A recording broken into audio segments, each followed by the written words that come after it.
আসসালামু আলাইকুম প্রিয় শিক্ষার্থীবৃন্দ। তো তোমরা যারা আমার এডুকেশন 24 চ্যানেলটি এখনো সাবস্ক্রাইব করো নাই তারা অবশ্যই সাবস্ক্রাইব করে পাশে থাকবে। তো তোমাদের 2026 সালে এইচএসসি আলিম পরীক্ষা হবে পূর্ণ সিলেবাসে।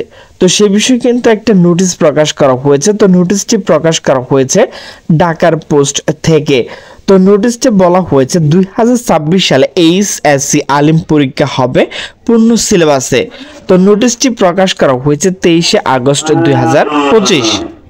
তো নোটিশে বলা হয়েছে 2026 সালে এইচএসসি আলিম ও সম্মান পরীক্ষা পূর্ণাঙ্গ পাঠ্যসূচি ও পূর্ণ নম্বর ভিত্তিতে অনুষ্ঠিত হবে। শনিবার 23 আগস্ট জাতীয় বিশ্ববিদ্যালয় ও পাঠ্যপুস্তক বোর্ড এনসিটিবি এক বিজ্ঞপ্তিতে এই তথ্য জানানো হয়েছে। এতে বলা হয় 2024-25 শিক্ষাবর্ষে একাদশ শ্রেণী ভর্তি হওয়া শিক্ষার্থী ক্লাস শুরু হয়েছে চলতি বছরে আগস্টের দ্বিতীয় সপ্তাহে। এই পরীক্ষার্থীরা 26 সালে মে ও জুন মাসে অনুষ্ঠিত এইচএসসি আলিম সম্মান পরীক্ষা অংশ নেবে।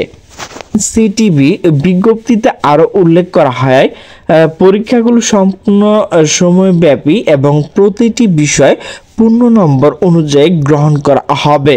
করোনা ভাইরাস মহামারীর সময় চালু হওয়া সংক্ষিপ্ত সিলেবাস পরীক্ষা নেওয়ার যে ধারা চলছিল তা থেকে বেরিয়ে 2026 সালে আবারও পূর্ণ সিলেবাস পরীক্ষা নেওয়া হবে।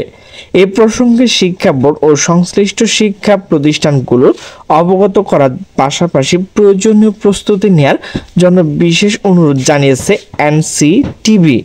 প্রিয় শিক্ষার্থীবৃন্দ, তোমরা যারা আলিম পরীক্ষা শিক্ষার্থী রয়েছে তো তোমাদের পূর্ণাঙ্গ সিলেবাসে কিন্তু 2026 সালে মে অথবা জুন মাসে তোমাদের পরীক্ষাটি হবে। তো প্রিয় শিক্ষার্থীবৃন্দ, আমার ভিডিওটি যদি ভালো লাগে তাহলে অবশ্যই লাইক কমেন্ট শেয়ার করতে। সকলে সুস্থ থাকবে, ভালো থাকবে। আল্লাহ হাফেজ।